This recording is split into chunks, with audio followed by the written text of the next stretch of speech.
everyone, welcome back to my YouTube channel. Today I'm in the studio with Ejewa. Say hi. Hello. All right, so this video came about after I watched Manny Ortiz's video. He had the ultimate one stand, is that what he called it? That he uses for his beauty and portrait photography. Where he has this light stand from Savage. As you can see, like his main light is from the top and then he has a fill light from the bottom, but everything is attached to one stand. And that stand is from Savage. I looked it up, it was about $233. And I was just, thinking, if I also want to be able to get the same light setup, how can I do it but for cheap, right? Let me show you real quick. I already have a C-stand, and if you don't have a C-stand and you want to purchase it, there are others. Like this one is from Niwa, and it's $180, right? What I did is I used the extra holder, I don't know if that's what it's called, and then I only attached a spigot to it, and the spigot is about $7, right? So if you add that, it's not really costing much or close to what Savage is already putting out there. Granted, because it is made for that setup, you'll be able to tweak it, you'll be able to adjust the height freely and so many things. But let's jump onto what I have done and then show you how it works. All right, cool. So now that we're rolling, whilst I was editing the video, right, I realized that there are certain things I didn't mention. And in the beginning, even though this is like a DIY setup, which I'm going to show you, I realized that there are a few, let me call them disadvantages, especially when you're comparing to that of Savage. So with my DIY setup, as you're lifting or adjusting the height of your main light, the fill light also goes with it because it's all connected to one bar, right? But with the Savage, the advantage that you have over that is that you can move your main light independently and then move your fill light independently. So I feel like you get more range or more room to play with. But with my DIY, even though it works, I think it's going to be more suitable for like headshots or three-quarter shots or something of that nature. And then you also need to use like wider lenses, so maybe 50, 35, especially if you want to get like full body shots. Because if you're using like a very long lens, 85, 70 to 200, things of that nature, you're going to have those modifiers in frame. So those are like a little things that you can actually get over. As you will see in the video, I was able to still capture amazing portraits, right? So you can't do it. It's just that, like, this is just my take on it. It's just a DIY version, so it's not going to be as robust or as specially made for that kind of setup. I think it works. So let's jump right into the video, and then you guys will see how everything happened. So if you already have a C-stand, then it means that you're going to have this rod. So this is like the extension arm that comes with C-stands. On one end, you have this right here. So your main strobe can go onto this part. And it also comes with an extra head. So this is where like all the magic happens. So let me show you what you can do with this. So on the bottom half, this is where your second head goes, right?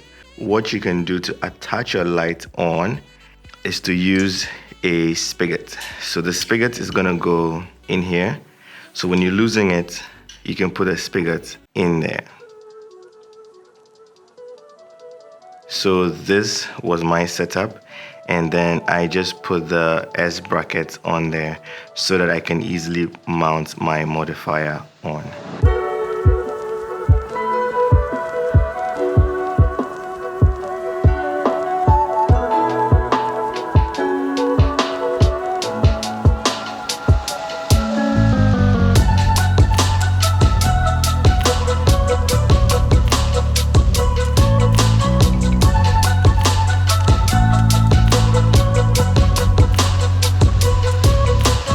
If I want to adjust the height, I can just loosen this right here, and then I'll be able to adjust the height up and down depending on how close I want it to be to my subject. So this is the space I'm going to be shooting through. As you can see, we have both lights on our subject. And then I just added my large reflector on the side because I always love to do that. So that's the setup that we're going with today. Let's see if it works, and if it does, it means that you can achieve the same lighting setup. If you already have a C-stand, all you need to get is a spigot. So guys, I'm going to start testing the lights so you guys can see what each light is doing. I'm going to start off by turning the main light off, and then we will have just a fill light on. So currently I'm at 1/160 f2 ISO 100. So please keep this pose for 2 shots. All right, so that's a fill light going on. You can see that it's a little bit underexposed, but we can see what's going on. So I'm going to go into group A and then turn that on as well. That is also 1/32. Take another shot. Perfect. Now you can see that we have a lot of light hitting here and lighting here up beautifully. I feel it's a little bit too strong, so I'm just going to go to f2.2 and take one more shot. Perfect. I think I like where everything is, so now we can start shooting. Perfect. Yeah, oh yeah, I like that. Chin up a little bit. Perfect. Keep that.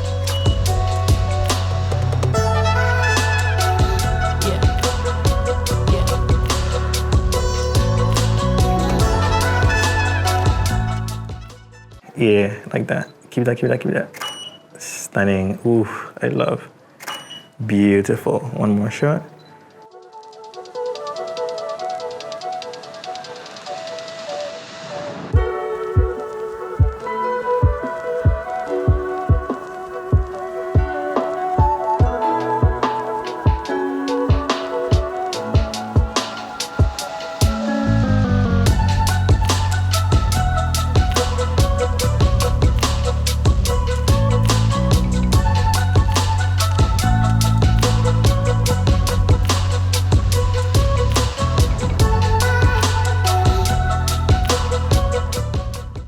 All right, so the advantage with this is that if you keep the distance between your subject and the light, it would stay the same, especially the lighting on your subject. So I'm going to move her closer to the backdrop, and I'm also going to move the light closer to her, keeping the same distance, and then let's just see how, you know, the whole thing affects the entire scene that we're working with. So let's just move back a little bit. So go, go, go, go, go, right there.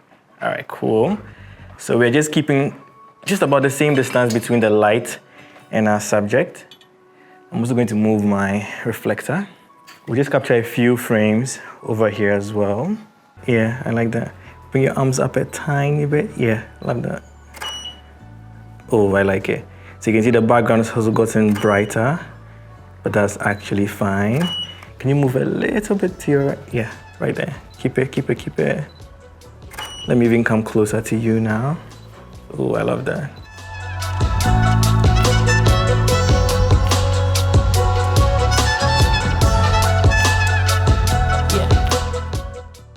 Can you turn your body like towards the light? Yeah, and then just bring your face back to me. Right there. Perfect. Hold that. Stunning. One more.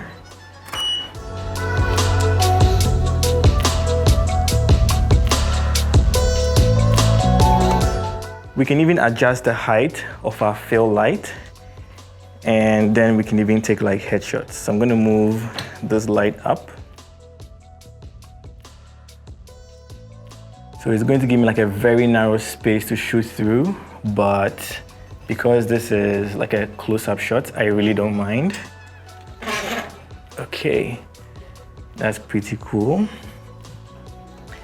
Because I've brought the light up, I'm sure the power is going to be strong. So let me just go down from 1/32 to 1/64.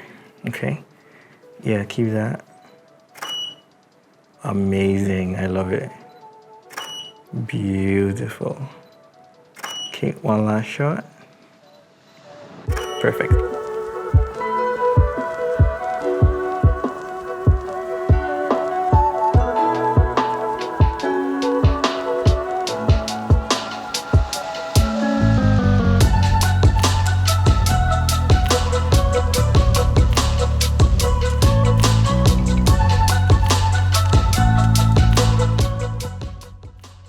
Now, because I want to darken the background a little bit, I'm going to bring the set forward, and then we'll take our last shots, and that will be it. So let me just bring this back.